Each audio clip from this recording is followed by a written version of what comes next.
यूआईएस academy के platform पे आप सभी का फिर से एक बार स्वागत है। आप सभी को पता है यूपीपीसीएस, यूपीएससी और बीपीएससी से रिलेटेड जो चीज़ें आपको मैप में आनी है उससे रिलेटेड हम एक सीरीज आपके सामने चला रहे हैं जिसका नाम हमने प्लेसेस इन न्यूज रखा हुआ है। आज हम इस सीरीज में भारतीय उपमहाद्वीप के दक्षिणी अंडमान निकोबार के बारे में बात करने वाले हैं और आइए जानते हैं कि ये चर्चा में क्यों रहा और किस तरीके से आपके प्रारंभिक और मेंस परीक्षा के लिए सदुपयोगी हो सकता है। चलिए देखते हैं। अगर हम बात करें सदन निकोबार की तो सदन निकोबार के संबंध में यहां पर कुछ चीजें आपको बताई गई हैं। क्या किया गया है? Propose establishment of 3 wild life sanctuary in the southern Nicobar has sparked concern over deprivation of the indigenous tribe and their ancestral land। ऐसा कहा जा रहा है कि 3 अभ्यारण्यों के वन्यजीव अभ्यारण्यों के निर्माण की प्रक्रिया या उससे संबंधित जो अधिसूचना जारी की गई है उससे वहां पर रहने वाले लोग साथ ही साथ उनकी जमीनों से उनका अलगाव जैसी समस्याओं को भी हमको ध्यान में रखना पड़ेगा, सोचना पड़ेगा। अगर हम बात करते हैं इस सीरीज में तो आपके सामने अंडमान निकोबार की यहां पर पूरी चर्चा की गई है। जरा इसके बारे में हम जान लेते हैं। यह आपका नॉरकंडम आइलैंड आपके सामने दिखाई पड़ रहा है। ये नॉर्थ अंडमान, पहलगांव, मैमरान, मिडिल अंडमान, बैरन आइलैंड जिसको आप सभी जानते हैं जो इंडिया का एकमात्र एक्टिव वॉल्केनो है, इसके बारे में आप सभी जानते हैं। साथ ही साथ यहां पर पोर्ट ब्लेयर जिसका नाम बदलकर अब श्री विजयपुरम रख दिया गया है। आपको यह भी ध्यान रखना चाहिए, श्री विजयपुरम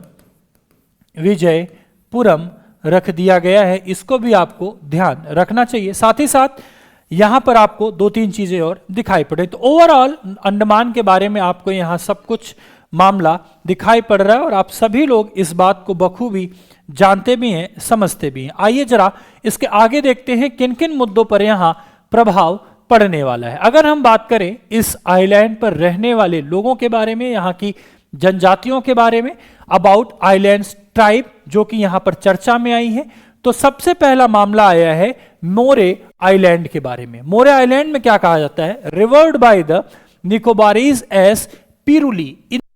ये लोग निकोबारी लोग इस आइलैंड को पिरुली के नाम से, किस नाम से? पिरुई के नाम से इसकी पूजा करते हैं।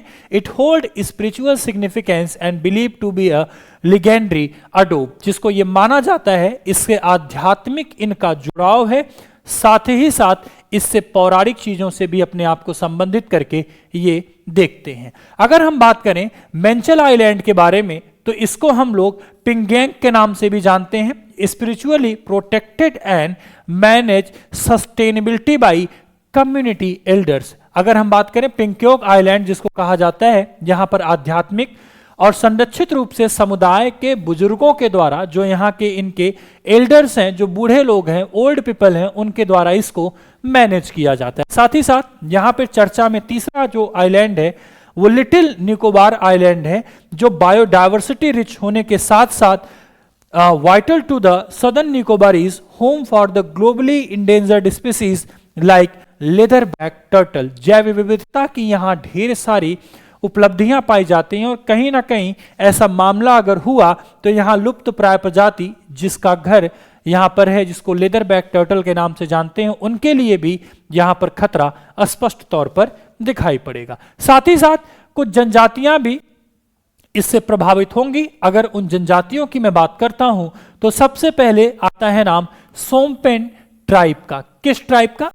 ट्राइब का। सोमपेन ट्राइब को आपने देखा होगा कि 18th लोकसभा में इन्होंने फॉर द फर्स्ट टाइम चुनाव में पार्टिसिपेट किया था। अब जब यहां पर वन्यजीव अभ्यारण्य बनाए जाने का प्रयास किया जा रहा है, ऐसे में इनके डिस्प्लेसमेंट से रिलेटेड चीजें आपको यहां देखने को, समझने को मिल सकती हैं। पर्टिकुलरली वल्नरेबल ट्राइबल ग्रुप जिसको पीवीटीजी के नाम से भी जानते हैं, depend on hunting and foraging facing displacement due to the proposed sanctuaries on the mega projects. इससे क्या इसको हम ये कह सकते हैं कि ये डिस्ट्रक्टिव डेवलपमेंट का मामला होगा कि इनको अपनी ही जमीन से विस्थापित कर दिया जाएगा?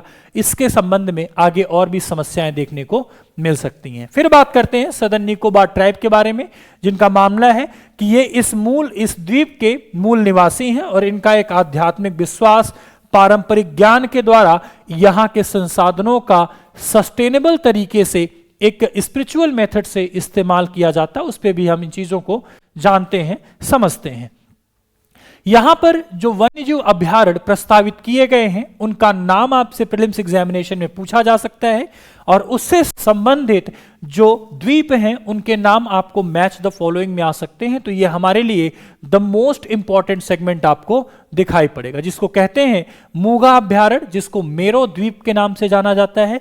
लेदरबैक, उसके अलावा हम यहां देखें मेगापोडे सेंचुरी, जिसको मेंचल आइलैंड पे बनाया जा रहा है। साथ ही साथ लेदरबैक कछुआ अभयारण्य की अगर हम बात करते हैं तो ये छोटा निकोबार द्वीप पर इसको इस्टेब्लिश किया जाएगा। ओवरऑल अगर हम एक कंक्लूजन के तौर पर बात करें तो हमने डेवलपमेंट के नाम पर अंडमान निकोबार में एक बार फिर से जो प्रिमिटिव ट्राइब है पीवीटीजी के नाम से जिनको जाना जाता है, इनके लिए कहीं ना कहीं फिर से हम एक समस्या खड़ी कर रहे हैं। एक समस्या फिर से यहां पर दिखाई पड़ेगी। पर्यावरणीय अहित कह सकते हैं, हित कहना गलत होगा, विकास के संदर्भ में कहीं विनाश ना हो जाए, इस पर भी हमको काम करने की जरूरत है। आइए देखते हैं, इतनी चीजों को आज हमने जाना।